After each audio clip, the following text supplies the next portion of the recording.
Voici, ils seront confondus, ils seront couverts de honte, tous ceux qui sont irrités contre toi.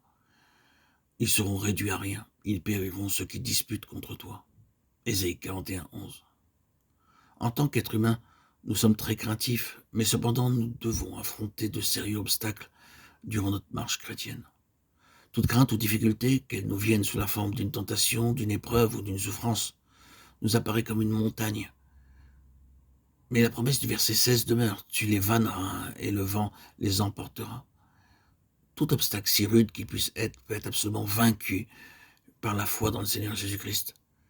Par la foi, des croyants faibles deviennent puissants, et en affirmant les promesses de Dieu, ils continuent leur marche en vainquant tous les obstacles de leur vie. Vous trouvez cette pensée clairement exprimée dans le livre des Actes. Les disciples furent menacés par le souverain sacrificateur et par les autorités supérieures. Mais tandis qu'ils priaient, le lieu trembla. Acte 4, 31, 33. Au début, les autorités les avaient menacés et s'étaient opposés à eux. Acte 4, 18, 21. Ils étaient en petit nombre, mais comme ils dépendaient de Dieu pour recevoir de l'aide et qu'ils priaient, cette prière fit trembler le monde entier. Et ils commencèrent à battre la montagne comme on bat du blé. Allez voir, on les prenait pour des personnes ordinaires, mais ils savaient mettre leur confiance en Dieu. C'est ainsi que tout croyant peut devenir en quelque sorte un nouvel instrument de battage efficace, et il peut se réjouir de la victoire que le Seigneur accorde en toute épreuve. Je ferai croître dans le désert le cèdre, l'acacia et le myrte et l'olivier. Je mettrai dans le lieu stérile le cyprès, le pin et le buis ensemble, afin qu'ils voient et qu'ils sachent et qu'ils considèrent et qu'ils comprennent tous ensemble que la main de l'Éternel a fait cela, et que le Saint d'Israël l'a créé. Ésaïe 41, 19, 20.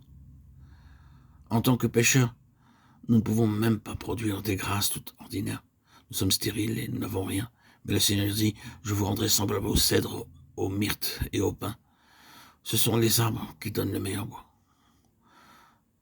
Vous ne les trouverez pas dans les déserts. Ils nous rappellent toutes les vertus de Christ. Lorsque nous gardons nos regards fixés sur lui, alors son amour, sa joie, sa longanimité, sa patience peuvent être vus en nous.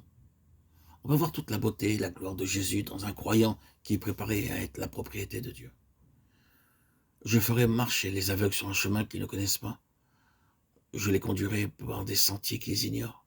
Je changerai devant eux les ténèbres en lumière et les endroits tortueux en plaine. Voilà ce que je ferai. Et je ne les abandonnerai pas. Ésaïe 42, 16. Les aveugles ne peuvent pas trouver leur chemin, certes.